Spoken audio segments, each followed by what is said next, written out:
Salut tout le monde, j'espère que vous allez bien. Alors aujourd'hui je voulais traiter d'une question qui m'a été donnée dans un des commentaires d'une dernière vidéo YouTube. Un truc que je m'y attendais vraiment pas en fait. Est-ce que c'est utile de lire en même temps qu'on écoute le même contenu en version audio? Donc c'est vrai que je m'étais jamais posé la question, je me demandais vraiment si ça valait le coup, je me demandais vraiment si ça pouvait apporter quelque chose.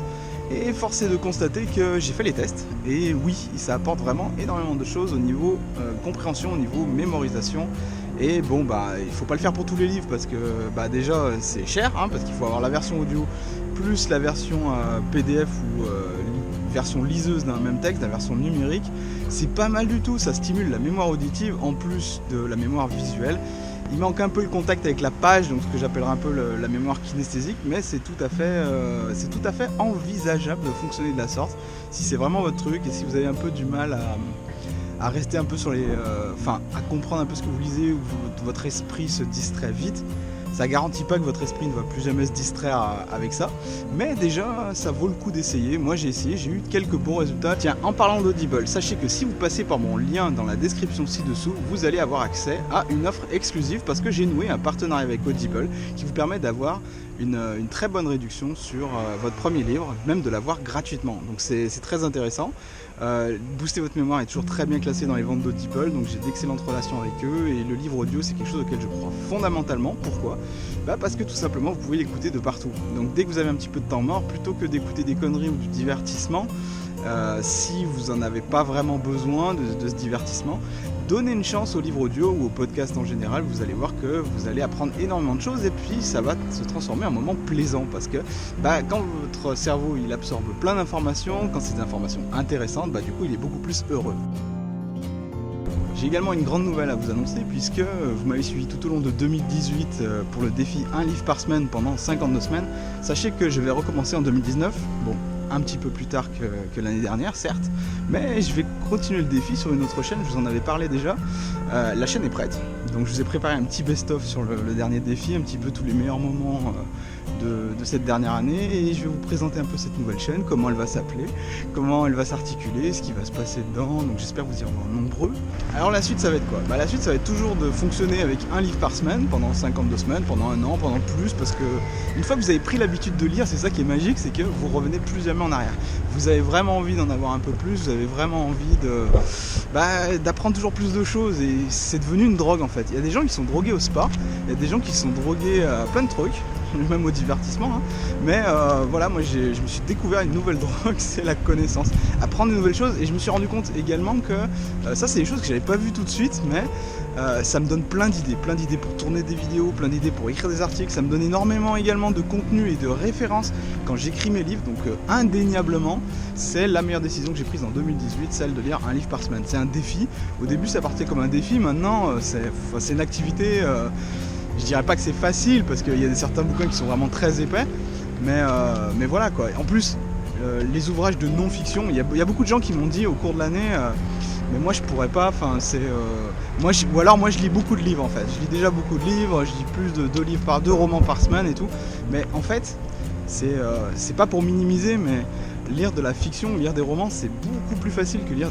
des ouvrages informatifs, des ouvrages de contenu, c'est pas du tout comparable en fait, c'est beaucoup plus long de lire des livres de non-fiction, des livres de développement personnel, où vous avez plein de notes à prendre, vous avez plein de choses à écrire, c'est beaucoup plus long de faire ça que de lire un roman où finalement vous pouvez lire d'une traite, vous pouvez lire vraiment beaucoup de pages. Et ça je m'en suis rendu compte en lisant des biographies, notamment celle de Steve Jobs qui avait quand même 965 pages.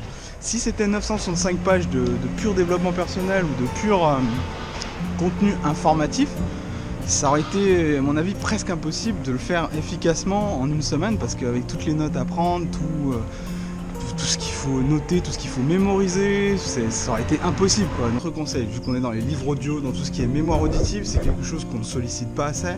Donc un autre truc, on me pose souvent la question, pour stimuler la mémoire auditive, est-ce que c'est une bonne idée d'utiliser un dictaphone ? Est-ce que c'est une bonne idée d'enregistrer finalement les cours pour se les repasser plus tard ? Est-ce que comme ça la mémoire auditive elle sera plus stimulée ?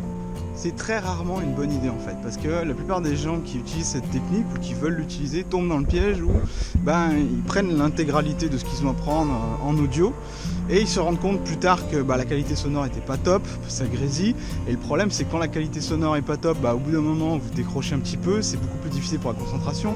Et enfin deuxième chose, c'est que la plupart des gens ne sont pas auditifs. Donc ce qui se passe, c'est quand ils utilisent cette technique, ils se rendent compte que ils vont jamais faire l'effort de réappuyer sur play et de se retaper toute la chose. Donc c'est un peu la fausse bonne idée, quoi. Donc c'est un peu comme les gens qui prennent des notes, mais ils les prennent tellement mal qu'ils se relisent jamais. Ils écrivent tellement mal en fait qu'ils se relisent jamais, ils relisent jamais leurs notes. Et ça, pour moi, c'est le même type de piège. Donc c'est pas vraiment une bonne idée. Ce qu'il faut, c'est un peu allier de l'audio, un petit peu du visuel, un petit peu du kinesthésique. Le kinesthésique, c'est la mémoire un petit peu des mouvements, vous savez.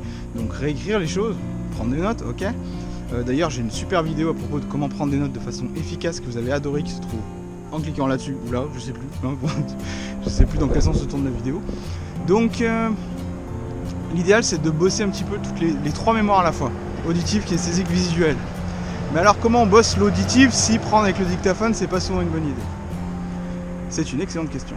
Ce que je vous recommanderais de faire si vous voulez bosser la mémoire auditive plutôt que de prendre les choses en dictaphone, c'est de répéter à voix haute les informations clés de ce que vous avez noté, de les relire à voix haute. Pourquoi à voix haute? Parce qu'en fait, lorsque vous allez les prononcer, vous allez faire bosser la mémoire auditive et du coup, vous allez bien mieux l'améliorer en faisant ça, en prenant l'habitude de faire ça, plutôt que d'enregistrer la voix de quelqu'un d'autre en train de parler sur un dictaphone, où là, vous allez être un peu plus passif.